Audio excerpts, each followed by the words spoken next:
Hello. In this video, we will go over setting up GitHub Enterprise and GitHub Copilot licenses for users who are leveraging GitHub as their source code platform. If you have set up SSO configuration for your GitHub Enterprise tenant and you have assigned an Azure subscription, then you are now ready to start assigning licenses for folks to leverage AI capabilities. Remember that this video goes over the first scenario where you have both GitHub Enterprise and Copilot licenses, best for teams that have their source code on GitHub and want to leverage agentic capabilities like the coding agent or code review agent. Let's jump in.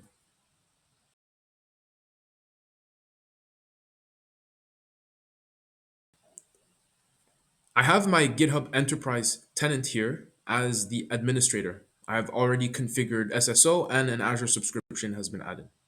There are two things that I want to do. I want to create an organization and enable Copilot for that organization and its users.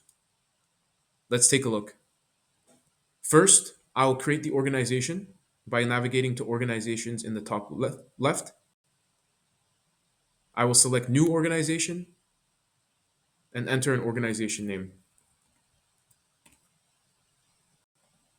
Ensure your organization name is unique and represents the business unit or the group that you want to create the organization for. I will then finish the organization creation. Awesome. We'll come back to this organization to wrap up creation in a bit. Let's now head back to our enterprise view and enable Copilot for our tenant.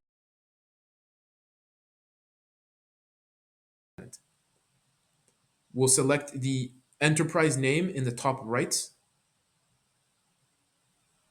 and then we will navigate to billing and licensing towards the top middle of your page. On the billing and licensing page, we will go to the left and select licensing.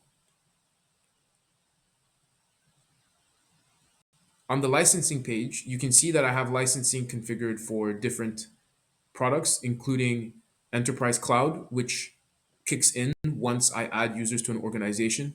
I myself am in the organization, so you can see I already consume one license.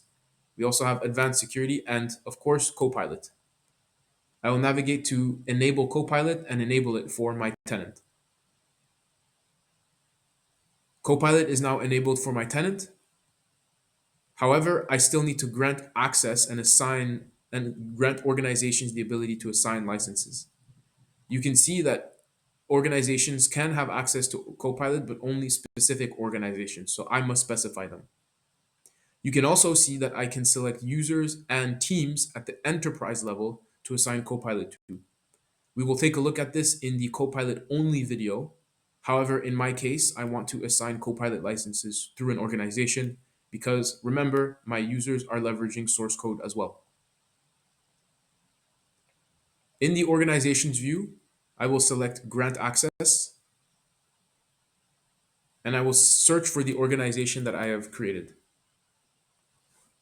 The organization is here and by default it is disabled, and I will select the tier of Copilot that I want to enable it for, Copilot Business or Enterprise. In my case, I want Copilot Business. I will then grant access to this organization. We have now allowed the organization to enable Copilot for its users. However, there are still a few more steps. First, I will want to configure policies for my Copilot across the entire GitHub tenant. I will navigate to Policies at the top and then select Copilot on the left. These are my Copilot policies and there are different categories. I can configure content exclusions. I can configure the models that are available to Copilot. For example, I have models such as Anthropic's Claude models, Google's Gemini models, and of course, OpenAI models and also XAI models. The suggestion is to allow your developers to leverage all the models possible to your tier so that they can experiment with what works best for them.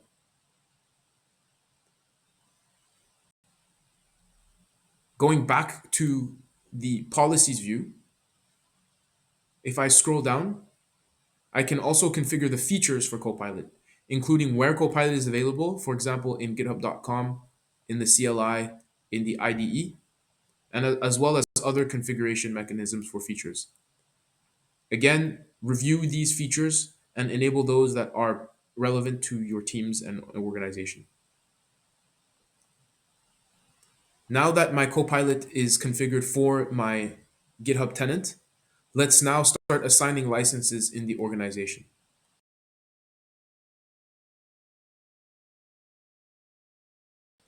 We will go back to the organizations view, select the organization, and before assigning Copilot, we have to add users to this organization. Remember, they want to host their own source code. To add users to an organization, best practice is to add them through a team. So I will select teams. Teams are a subconstruct of organizations and allow for different teams within a business unit to collaborate with RBAC rules that give them specified access. I will create a new team and I will name it GitHub Enterprise plus Copilot team. I can add a description and importantly, I can synchronize it with an identity provider group. If you have watched our SSO configuration video, you will see that synchronization is possible between GitHub and your Entra ID. These are groups that were configured in Entra ID and can be synchronized with your GitHub so that your users can just be directly provisioned from Entra ID. In my case, I want my GitHub Copilot users to also have their code on GitHub, so I will select this team. I will keep the team visibility and notifications as is, and I will create the team. The team is now created. After refreshing the page, I will now see that my team members have been synchronized from Entra ID. With the team created, let's assign GitHub Copilot to this team. We will go back to the organization. Remember that a team sits under an organization, and we will go to settings. Under settings, we will go down to the left, select Copilot, select access, and here on this access page, from the organization view, we can start adding seats. We will add the following seats by clicking on the button, and I can select for everyone in this organization or business unit, or I can select for specific members. In my case, I only have one team that I want to give Copilot access to. This is the team right here, my GitHub Enterprise and Copilot team. There were 2 members, and so 2 seats will be added, and I will continue to purchase. I will confirm, and there you go. GitHub Copilot is now assigned to these 2 team members in an organization. These 2 team members now have access to Copilot in their IDEs and whatever platform you have configured in your policies, and can now navigate to this organization and create repositories to start managing their code.